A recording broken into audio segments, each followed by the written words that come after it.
అందరికీ నమస్కారం. Krish arrows YouTube ఛానల్‌కి స్వాగతం. ఆంధ్రప్రదేశ్ రాష్ట్రంలోనే sensation deputy CM Shri Pawan Kalyan గారు ఏది మాట్లాడినా ఒక సెన్సేషనే క్రియేట్ అయ్యింది. ఆయన రాజకీయ ప్రస్థానంలో ప్రజారాజ్యం పార్టీ స్థాపన దానికి ముందు అగ్రెసివ్‌గా మాట్లాడడం, పార్టీ క్లోజ్ అయిపోయిన తర్వాత ఎవరన్నా అయితే సర్లే ఇంకా రాజకీయం మనకు ఎందుకులే, అన్నయ్య గారు అలాగా ఫెయిల్ అయ్యారు, మనం మాత్రం అందులోకి వెళ్ళి చేసేది ఏముంటుందని చెప్పి సైలెంట్ అవుతారు. అలా సైలెంట్ అవ్వకుండా ఎక్కడైతే దెబ్బ తగిలిందో మళ్ళీ అక్కడి నుంచే మొదలు పెట్టాలని చెప్పి జనసేన పార్టీ స్థాపించడం జరిగింది. పార్టీ స్థాపించిన తర్వాత వెంటనే ఎలక్షన్కి వెళ్ళిపోవాలి. చాలా ఆలోచించి ప్రత్యక్షంగా కాకుండా పరోక్షంగా, అన్నయ్య గారేమో కాంగ్రెస్లో విలీనం చేశారు, తమ్ముడేమో తెలివిగా టీడీపీతో పరోక్షంగా పొత్తు పెట్టుకున్నాం. అంటే పొత్తు అని కూడా అనలేము, వాళ్ళు హెల్ప్ చేశారు. ఆ క్రమంలో టీడీపీ గెలిచింది. తర్వాత పవన్ కళ్యాణ్ గారు ఆ ప్రస్థానం అంతా వేరే వీడియోలో నేను చెప్పాను. దాని తర్వాత పవన్ కళ్యాణ్ గారు 2019కి ముందు టీడీపీతో విభేదించి టీడీపీని చాలా మాటలు అన్నారు. కానీ 2019 తర్వాత జరిగిన అరాచకాలను దృష్టిలో పెట్టుకొని ఆయన వైసీపీ మీద అత్యంత దారుణమైన పదజాలంతో, అలాగే అసలు ఏ విషయమైనా సరే ఏదో క్లుప్తంగా కాకుండా చాలా డీటెయిల్డ్గా ప్రజలకి ఎంతలా అంటే ఏదో అరటిపండు ఒలిచి నోట్లో పెడతామంటారు చూసారా, ఆ ప్రకారంగా ప్రతి విషయం విడదీసి విడమర్చి చెప్పేవారు ఆయన. అంటే అక్కడ సభకు వచ్చిన ప్రజలు ఈయన చెప్పేది స్పష్టంగా అర్థమయ్యేలాగా చెప్పేవారు. దానికి చాలామంది ఎడిట్ అయ్యారు. వైసీపీని మాటల దాడి చేసే క్రమంలో పవన్ కళ్యాణ్ గారు ఒక సెన్సేషన్ విషయం బయటపెట్టారు. అది ఎంత సెన్సేషన్ అంటే ఆయన మాట చెప్పగానే ఆయన ఇరువైపులో ఉన్న నాయకులు ఉలిక్కిపడ్డారు. ఇది కూడా పవన్ కళ్యాణ్ గారే డైరెక్ట్గా చెప్పారు. అరే ఏంటండి వాలంటీర్ల మీద అంత మాట అనేసారు, మీ వాళ్ళు పెద్ద సైన్యం అండి, వాళ్ళు తలుచుకుంటే ఏదైనా చేయగలరు అన్న విధంగా మాట్లాడారంట పవన్ కళ్యాణ్ గారి దగ్గర. అయితే ఆ విషయం ఏంటంటే వాలంటీర్ వ్యవస్థ వల్ల, వాళ్ళు సేకరించే డేటా వల్ల దగ్గరగా ఆంధ్రప్రదేశ్లో 30,000 మంది అమ్మాయిలు అదృశ్యమయ్యారు. వీళ్ళు ఇచ్చే డేటా వల్ల, కేవలం డేటానే కాదు కొన్ని పరిస్థితుల వల్ల, కానీ వాటిలో మెయిన్ రోల్ అనేది వీళ్ళు ఇచ్చే డేటా వల్లే అని ఆయన క్లియర్గా చెప్పారు. అయితే ఇక్కడ మనం ఆ విషయం మాట్లాడేటప్పుడు ఏదో రాజకీయంగా ఉంటాయి, కొన్ని మాటల యుద్ధం అనేది జరుగుద్ది.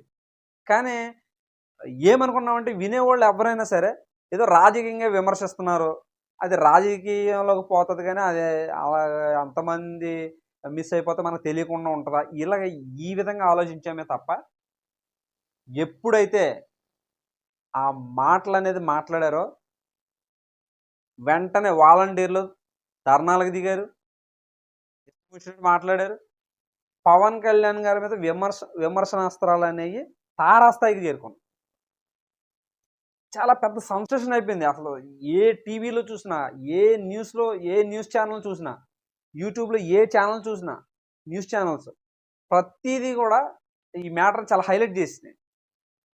అయితే ఇలా హైలైట్ చేసిన క్రమంలో ఈ వైసీపీ పెద్దలు ఎవరైతే ఉన్నారో, మరి వాలంటీర్ వ్యవస్థ అంతా కూడా వాళ్ళదే కాబట్టి వాళ్ళని తీసుకెళ్ళారో వాళ్ళే వెళ్ళారో కరెక్ట్గా తెలియదు, కానీ మన గుంటూరు పోలీస్ స్టేషన్లో అయితే ఒక కేసు నమోదు చేశారు.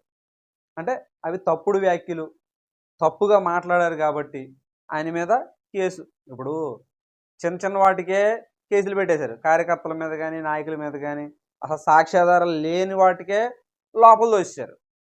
అటువంటిది అంత భయంకరంగా మాట్లాడినప్పుడు, అంత పెద్ద విషయం మాట్లాడినప్పుడు కేసు అవ్వకుండా ఎలా ఉంటుంది? అది నిజంగా అబద్ధమైతే పవన్ కళ్యాణ్ గారికి శిక్ష కూడా పడుతుంది, చాలా పెద్ద శిక్ష పడుతుంది, మళ్ళీ చిన్నది కూడా కాదు. అయితే ఈ మాట్లాడిన క్రమంలో ఈ వాలంటీర్ల ద్వారా కేసు అయితే ఫైల్ అయింది. ఇది ఫైల్ అయిన తర్వాత కొన్ని రోజులకి పార్లమెంట్లో ఇది నిజమే, నిజంగా కూడా ఆంధ్రప్రదేశ్లో 30,000కి పైచిలుకు అమ్మాయిలు మిస్ అయ్యారు అని ఒక పార్లమెంట్లోనే చెప్పారు. ఎప్పుడైతే అక్కడ చెప్పారో పవన్ కళ్యాణ్ గారి మీద చాలా నమ్మకం పెరిగింది ప్రజల్లో. అరే ఎలా పెరిగిందంటే, అరే ఈయన ఏది ఉన్నా సరే దాని మీద అధ్యయనం చేయకుండా, ఆ మ్యాటర్ని లోతుగా అంటే కూలంకషంగా పరిశీలించకుండా మనకైతే విషయం చెప్పరు, అలా నోటికొచ్చింది మాట్లాడరు. అంటే పవన్ కళ్యాణ్ గారి మీద ఒక విషయం ఉండేది ఏంటంటే, ఈయన ఆవేశంగా మాట్లాడతారు, ఆలోచించకుండా మాట్లాడేస్తారు అన్న ఒక వదంతి అనేది ఉంది ఎప్పటి నుంచో. ఆయన మాట్లాడే తీరు అలాగే ఉంటుంది, చాలా అగ్రెసివ్గా మాట్లాడతారు. కానీ ఎప్పుడైతే ఈ 2019లో ఒక సీటు రావడం, ఆయన 2 చోట్ల ఓడిపోవడం, ఈ ఆయన పార్టీ పెట్టినప్పటి కాడి నుంచి దెబ్బ మీద దెబ్బ తగలడం, ఇవన్నీ కూడా ఆయన రాజకీయ చాణక్యుడి కింద మారారు. ఆయనకి అర్థమైంది, అరే ఏది మాట్లాడినా ఒక రాజకీయ నాయకుడు ఎలా మాట్లాడతాడు, ప్రతిపక్షం మీద అంటే ఏదైతే ఆపోజిట్ పార్టీ ఉందో దాని మీద ఎప్పుడు కూడా ఏదో మాటతో విరుచుకుపడతా ఉంటారు. అది అబద్ధమే కానివ్వండి, అబద్ధమో నిజమో అది అనవసరం, కానీ ఒక మాట అనేస్తారు. అలా కాకుండా ఈయన ఉన్నది ఉన్నట్టు వాస్తవాలు మాట్లాడాలని చెప్పి, వాస్తవాలే ప్రజల్లోకి వెళ్ళాలని చెప్పి చాలా కూలంకషంగా అధ్యయనం చేసి ఒక మాట వదిలేరు. అది నిజంగా ఎప్పుడైతే పార్లమెంట్లో కూడా అది చర్చకు వచ్చిందో ప్రజలు అందరూ కాకపోయినా ఎంతో కొంత పాపులారిటీ అనేది పవన్ గారికి పెరిగింది. పవన్ గారు ఆల్రెడీ పాపులర్ సినిమా యాక్టరే, హీరోగా పాపులర్ అయినా, కానీ రాజకీయంగా పాపులర్ అయింది మాత్రం ఆ విషయంలో బాగా పాపులర్ అయ్యారు. ఎలా అంటే, అరే పవన్ కళ్యాణ్ గారు చెప్పింది నిజమేగా అని అంతగా. ఇప్పుడు వాలంటీర్ వ్యవస్థ అప్పుడు కేసు పెట్టారు, ఆ కేసు గుంటూరు పోలీస్ స్టేషన్లో అలాగా పెండింగ్లో ఉంది. దానికి ఇప్పుడు హైకోర్టుకి మళ్ళీ వేసుకున్నారు. ఇప్పుడు ఒక పోలీస్ స్టేషన్లో ఉన్న కేసుని మన గుంటూరు సెషన్స్ జడ్జిలు లేకపోతే సెషన్స్ కోర్టులు అవి పరిశీలిస్తాయి. దాని మీద హైకోర్టుకి వెళ్ళినప్పుడు అక్కడ కొంచెం పవన్ కళ్యాణ్ గారికి ఫేవర్గా అది కేసు వచ్చినట్టు తెలుస్తుంది. కాబట్టి ఏంటంటే, ఏదైనా ఒక విషయం జరిగినప్పుడు దాని మీద పూర్తి అధ్యయనం లేకుండా, పూర్తిగా లోతులోకి వెళ్లకుండా మనం గబుక్కుని మాట్లాడేయకూడదు. కానీ పవన్ కళ్యాణ్ గారు కూడా రాజకీయంగా వ్యంగ్యాస్త్రాలు సంధించాలి కాబట్టి, ప్రతిపక్షాన్ని అనాలి కాబట్టి అనుంటే ఈరోజు రిస్క్ పడదురు, చాలా ప్రాబ్లం అయ్యేది ఆ మాట. కానీ నిజాల్లోకి వెళ్ళి అసలు ఏంటి, వాట్ ఈజ్ వాట్ అనేది లోపలికి వెళ్ళి పరిశీలించి మాట్లాడారు కాబట్టి ఈ రోజున అదే నిజమైంది. కాబట్టి పవన్ కళ్యాణ్ గారి మీద కేసు అనేది బలోపేతం అవ్వదు.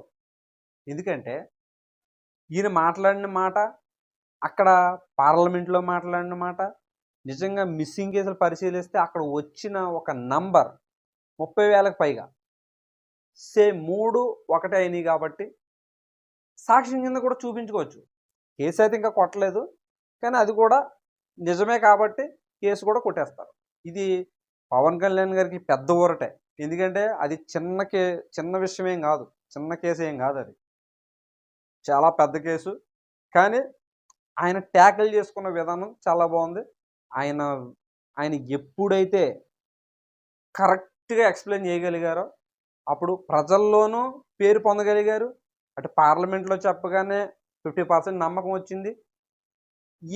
ఈ విధానంలో ఏంటంటే రాజకీయంగా పవన్ కళ్యాణ్ గారి ఎదుగుదలకి చాలా తోడ్పడింది ఆ విషయం.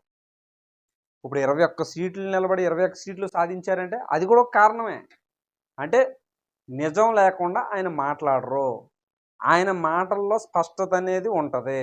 ఎప్పుడు కూడా లూజ్ టంగ్ మాటలు మాట్లాడరు అన్న ఒక విధానం ప్రజల్లో వచ్చింది కాబట్టే ఈరోజు పవన్ కళ్యాణ్ గారు 5 శాఖలకు మినిస్టర్ అయ్యారు, డిప్యూటీ సీఎం అయ్యారు. అలాగే రాష్ట్రంలో రాజకీయంలో ఒక క్రియాశీలక పాత్ర అనేది ఆయన పోషిస్తున్నారు.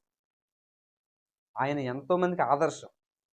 కాబట్టి ఏంటంటే మా వీడియో నచ్చితే మీరు వీడియోని లైక్ చేయండి, షేర్ చేయండి.